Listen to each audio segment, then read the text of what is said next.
Jesucristo, el Verbo viviente, es el único medio de salvación. Él es el centro del pensamiento de nuestra vida, la fuente y la autoridad de la doctrina. El principal propósito de la vida de Cristo fue la obediencia a los mandamientos, exaltando la ley de Dios como un reflejo de su carácter. El principal mensaje a ser predicado en el mundo, basado en Apocalipsis 14, está representado por 3 ángeles llevando el Evangelio eterno al mundo entero. Este mensaje se basa en los encantos inigualables de Cristo y declara que la hora del juicio ha llegado y llama a obedecer los mandamientos de Dios. Mediante su palabra, Dios ha comunicado a los hombres el conocimiento necesario para la salvación. Las Santas Escrituras deben ser aceptadas como dotadas de autoridad absoluta y como revelación infalible de su voluntad. Y aunque el canon de las Escrituras inspiradas está cerrado, el Espíritu Santo continúa iluminando, amonestando y confortando al pueblo de Dios a través del testimonio de Jesús, el Espíritu de profecía.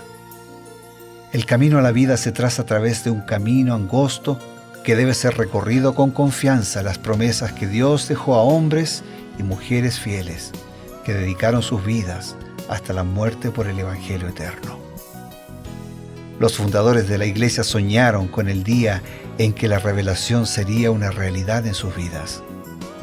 Miraron con los ojos de la fe a aquel día glorioso cuando finalmente la promesa sería cumplida en la venida magistral de Jesucristo a esta tierra para recompensar a cada uno según sea su obra.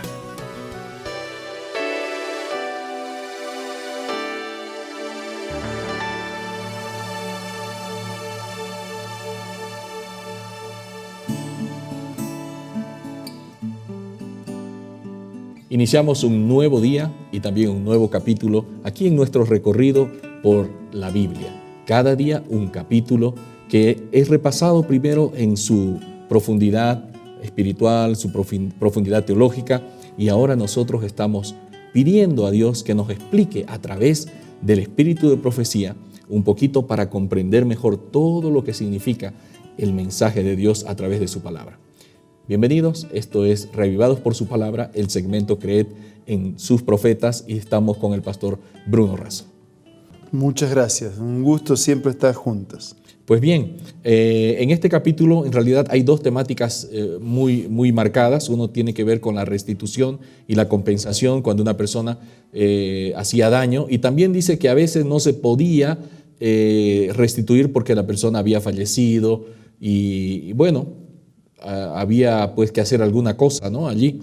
El otro tema tiene que ver con los celos. Dedica una buena parte sobre un procedimiento que se realizaba en ese tiempo, pero que definitivamente los celos es algo que trae mucho dolor en un hogar, por ejemplo, ¿no? Así que vamos con la primera parte. ¿Qué le parece, pastor? Cuando alguien le hacía daño a otra persona, pero por alguna razón ajena a su voluntad no podía restituir o compensar, ¿qué podía hacer? Muy bien, Pastor Eber. Este es un consejo así bien puntual que Elena de Juárez dio a una persona, pero cuyos principios nosotros podemos extender a todos nosotros. La declaración dice así: no puede corregir todos los casos, ya que algunas de las personas a quienes causó daño han bajado a la tumba y la cuenta está registrada en contra suya. En estos casos, lo mejor que puede hacer es presentar una ofrenda de expiación ante el altar del Señor, y Él lo aceptará y perdonará, pero hasta donde sea posible debe compensar a los hermanos perjudicados. Interesante. Un ejemplo: si yo tengo una deuda contigo, yo tengo que saldar la deuda contigo. Claro.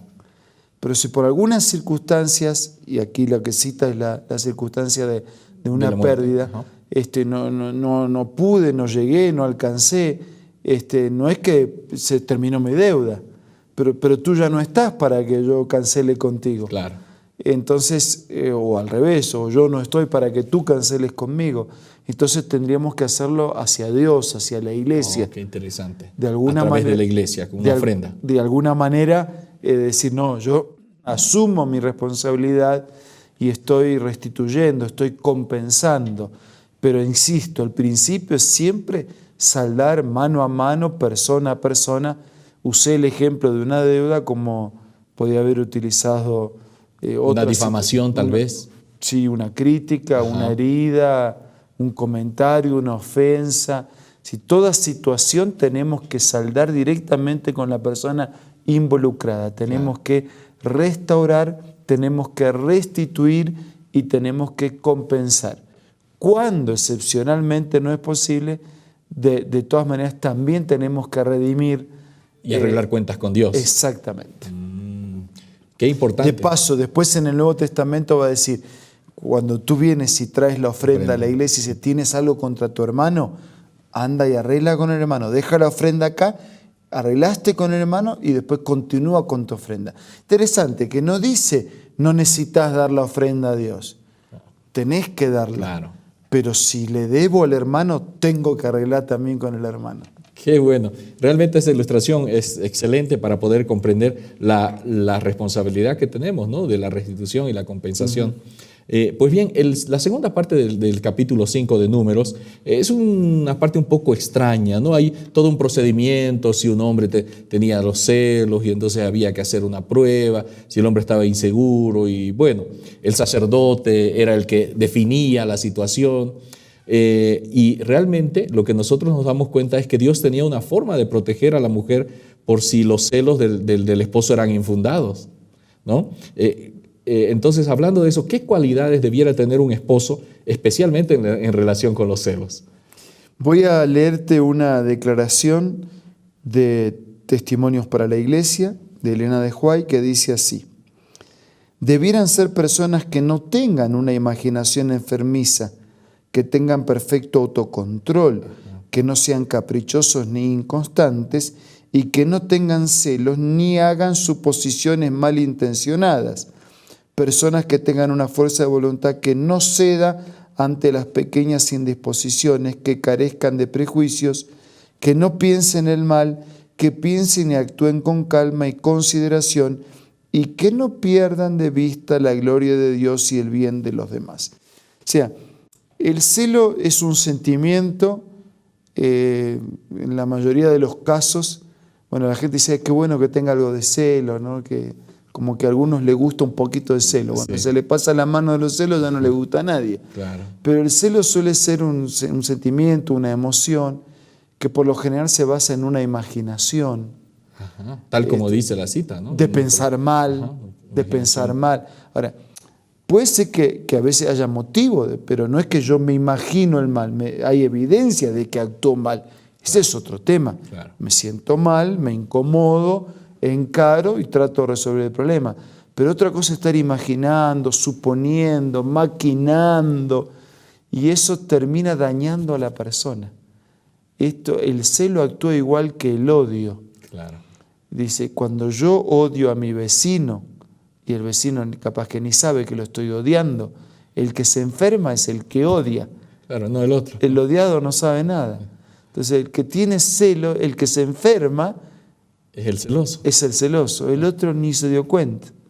Ahora, insisto, eso no significa que todo lo que el otro haga esté bien, claro, que no haya nada que hablar, podemos arreglar, podemos entendernos, pero lo que no podemos es, a partir de suposiciones imaginarias, pensar que todo está en contra nuestro, porque en el fondo es un sentimiento de autocompasión, de lástima, que nos derrumba, que nos destruye y que no es el plan que Dios tiene para nosotros. Ahora, pastor, la cita hablaba de autocontrol y le da el consejo a la persona, ¿no?, que debe tener un autocontrol de sí. ¿Cómo conseguir ese autocontrol? Es muy buena. Pablo va a decir después lo mismo, ¿no?, que Dios no nos ha dado un espíritu de cobardía, sino de poder, de amor, de dominio propio. Exacto. Entonces, todo esto se puede resumir en una palabra: equilibrio. Y el único que puede hacernos vivir con equilibrio en todas las cosas y en todos los momentos es el Señor. Qué bueno. Cuanto yo más me alejo de Dios, más genero desequilibrios. Cuanto más ligado estoy a Dios, cuanto mi vida está centrada en Dios, entonces mi vida está centrada. Y esto es como los rayos de la rueda de una bicicleta. Los rayos están más juntos cuando están cerca del eje. Cerca del eje. Claro. Cuando están separados del eje, están separados entre sí. Entonces, la mejor relación que yo puedo tener con el esposo, con la esposa, con el hijo, con los vecinos, con los compañeros de trabajo, es cuando la fe de Dios, el carácter de Dios y la presencia del Señor nos une a ambos. Qué bueno. Qué consejo, amigos, que ustedes se dan cuenta. El eje es Cristo y mientras más cerca del eje, esos rayos que somos nosotros, esposo, esposa, hija, hijo, estamos más juntos. Y eso es algo maravilloso, ¿verdad? Así que realmente eso nos da una certeza, una seguridad de que tenemos que estar tranquilos, el autocontrol. Y pastor, una pequeña voz de llamado, digamos, a nuestros amigos respecto a esto. Lo voy a decir de esta manera. Si queremos que la colmena dé miel, no la agarremos a puntapiés, ¿no? Qué buena. O sea que nosotros solemos cosechar lo que sembramos. Entonces, el celoso lo que termina generando es dificultades. Pero si en lugar de celos tengo gratitud, tengo servicio, o cuando tengo una duda que puedo tener porque soy humano, voy de frente, pregunto, hablo, aclaro, todo eso genera un mejor relacionamiento. No es a patadas como se resuelven las cosas. Qué bueno. Con ese pensamiento vamos a regresar en unos instantes luego de este consejo.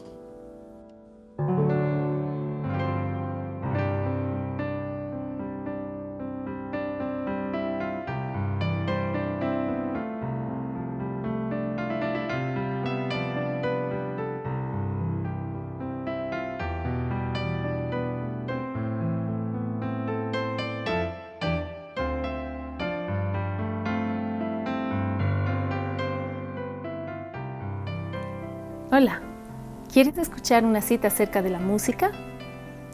Así como los israelitas cuando andaban por el desierto alegraron su camino con la música del canto sagrado, Dios invita a sus hijos de hoy a alegrar por el mismo medio su vida de peregrinaje. Pocos medios hay más eficaces para grabar sus palabras en la memoria que el de repetirlas mediante el canto, y esta clase de canto tiene un poder maravilloso. Esta cita puedes encontrarla en este libro hermoso, La Música, escrito por Elena G. de White. Te invito a que sea parte de tu biblioteca personal ingresando a la página www.aces.com.ar o visitando una iglesia adventista del séptimo día más cercano del lugar donde te encuentres. También puedes hacerlo descargando la aplicación Elena G. de White del App Store o del Play Store.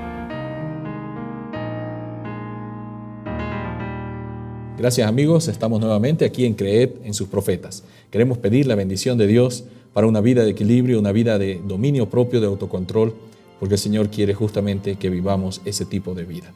Pastor, por favor. Vamos a orar. Gracias Señor por habernos hecho dependientes de ti. Ayúdanos a reconocerlo, porque esa es la única manera que podemos vivir de manera equilibrada y una vida centrada. Bendice a nuestros amigos. Si hay algo que tiene que ser curado en nuestra vida, cúranos. Si alguno de nosotros está afectado por alguno de estos sentimientos que lastiman, que destruyen y que matan, te pedimos, Señor, que tomes posesión de nuestro corazón, nos llenes de tu amor y nos hagas personas diferentes. Abrázanos con tu gracia y danos un día feliz en tu compañía. Lo pedimos, lo agradecemos, en el nombre de Jesús. Amén. Amén. Gracias amigos por estar con nosotros. Nuestro compromiso, nuevamente cada día, reavivados por su palabra y creed en sus profetas. Aquí por Nuevo Tiempo, el canal de la esperanza.